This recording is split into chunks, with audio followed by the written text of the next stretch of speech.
Hi hello ನಮಸ್ಕಾರ. ನೀವು ನೋಡ್ತಾ ಇದ್ದೀರಾ ಬಿಬಿ ನ್ಯೂಸ್ ಕನ್ನಡ. ನಾನು ನಿಮ್ಮ ಪವನ್ ಅಳ್ವಾರ್. ಸೇನೆಯ ಯುದ್ಧ ಉಪಕರಣಗಳನ್ನು ತಯಾರಿಸುವ ಭಾರತೀಯ ಕಂಪನಿಗಳಿಗೆ ನೇರವಾಗಿ ಮುಚ್ಚುಮರೆಯಿಲ್ಲದೆ ಗಟ್ಟಿಯಾಗಿ ಹೊಡೆದಿದ್ದಾರೆ ದೇಶದ ರಕ್ಷಣಾ ಪಡೆಗಳ ಮುಖ್ಯಸ್ಥರಾದ ಸಿಡಿಎಸ್ ಜನರಲ್ ಅನಿಲ್ ಚೌಹಾಣ್. ನಿಮ್ಮ ಲಾಭಕ್ಕೆ ದೇಶಕ್ಕೆ ಬೆಲೆ ತೆರುವಂತೆ ಮಾಡಬೇಡಿ ಎಂಬುದೇ ಅವರ ಸಂದೇಶದ ಸಾರಾಂಶವಾಗಿತ್ತು. ಕೆಲವು ಕಂಪನಿಗಳು ತಮ್ಮ ಉತ್ಪನ್ನ 70% ದೇಶೀಯ ಅಂತ ಹೇಳಿಕೊಂಡರೂ ವಾಸ್ತವದಲ್ಲಿ ಅದರಲ್ಲಿ ದೇಶೀಯತೆಗಿಂತ ಮೇಕಪ್ ಹೆಚ್ಚು ಇದೆ ಅಂತ ಸಿಡಿಎಸ್ ಸ್ಪಷ್ಟವಾಗಿ ತಿಳಿದಿದ್ದಾರೆ. ತುರ್ತು ಸೇನಾ ಯಂತ್ರೋಪಕರಣ ಖರೀದಿ ಅಥವಾ EPR ಅಂತ ಏನು ಕರಿತೀವಿ, ಇದರಲ್ಲೂ ಹಲವಾರು ಅಸಘಟನೆಗಳು ಅಂದ್ರೆ ನಡಿಬಾರದಾಗಿದ್ದ ಘಟನೆಗಳು ಬೆಳಕಿಗೆ ಬಂದಿವೆ. ತುರ್ತು ಸೇನಾ ಯಂತ್ರೋಪಕರಣ ಖರೀದಿ ಅಂದ್ರೆ EPR ಅಂತ ಏನು ಕರಿತೀವಿ, ಇದರಲ್ಲಿ ನಡಿಬಾರದ ಘಟನೆಗಳು ಕೂಡ ಕೆಲವು ನಡೆದಿವೆ ಹಾಗೂ ಅವೆಲ್ಲ ಬೆಳಕಿಗೆ ಬಂದಿವೆ. 5ನೇ ಮತ್ತು 6ನೇ EPಯಲ್ಲೇ ಸೇನೆ ಅನೇಕ ಲೋಪದೋಷಗಳನ್ನ ಪತ್ತೆ ಹಚ್ಚಿದೆ.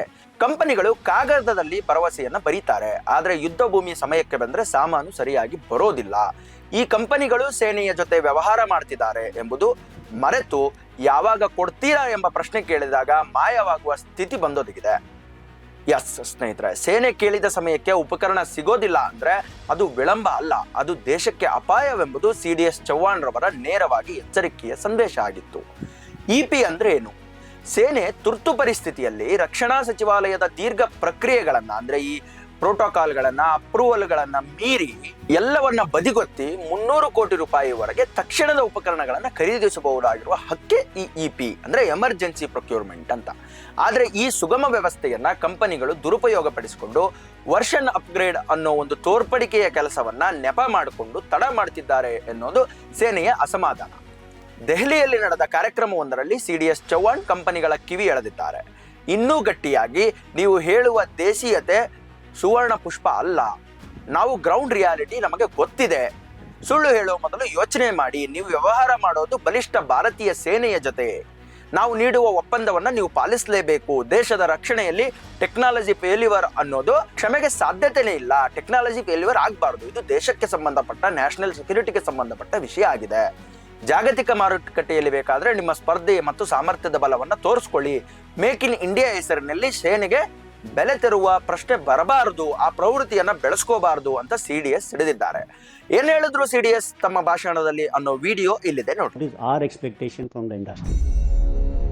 We expect a bit of nationalism and patriotism in your profit-driven endeavors.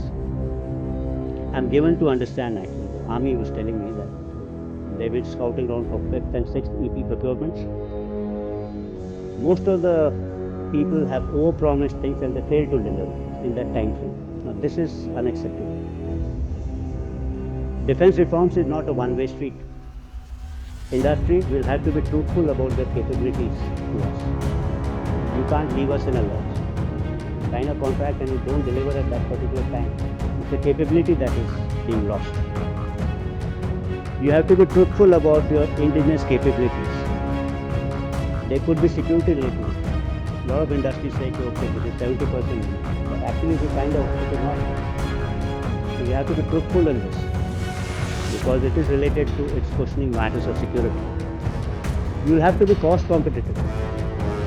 Cost competitive is not for selling to the Indian army. You have to be cost competitive so that you will compete in the foreign market. Yes, CDS Anil Chauhan ರವರ ಅಭಿಪ್ರಾಯ 100% ಸತ್ಯ. National security ಅಂತ ಬಂದಾಗ ಯಾವ ತರಹದ ಪ್ರಮೇಯಗಳು ಬಂದೊಡ್ಡಬಾರದು. National ಸೆಕ್ಯೂರಿಟಿಗಾಗಲಿ ಸೇನೆಗಾಗಲಿ ಯಾವುದೇ ರೀತಿಯ ಹಿನ್ನೆಲೆಗಳು ಆಗಬಾರದು. ಅದು ಮೇಕ್ ಇನ್ ಇಂಡಿಯಾದ ಒಂದು ಟೈಟಲ್ ನಲ್ಲಿ ಕಂಪನಿಗಳು ಮಾಡಬಾರದು. ಕಂಪನಿಗಳು ಮಾಡೋದು ವ್ಯವಹಾರ ಅಲ್ಲ, ಅದೊಂದು ಬಿಸ್ನೆಸ್ ಆಗಿರದೆ, ಬಿಸ್ನೆಸ್ ಆಗಿ ನೋಡದೆ ದೇಶ ಸೇವೆ, ದೇಶಭಕ್ತಿ ಒಂದು ಚೂರಾದ್ರೂ ಇರಲಿ ಅನ್ನೋ ಸಿಡಿಎಸ್ ರವರ ಮಾತು 100% ಸತ್ಯ. ಇದಾಗಿತ್ತು ಇವತ್ತಿನ ವಿಶೇಷ. ನೀವು ನೋಡ್ತಾ ಇದ್ದೀರಾ ಬಿಬಿ ನ್ಯೂಸ್ ಕನ್ನಡ. ಇದು ಕನ್ನಡಿಗರ ಧ್ವನಿ.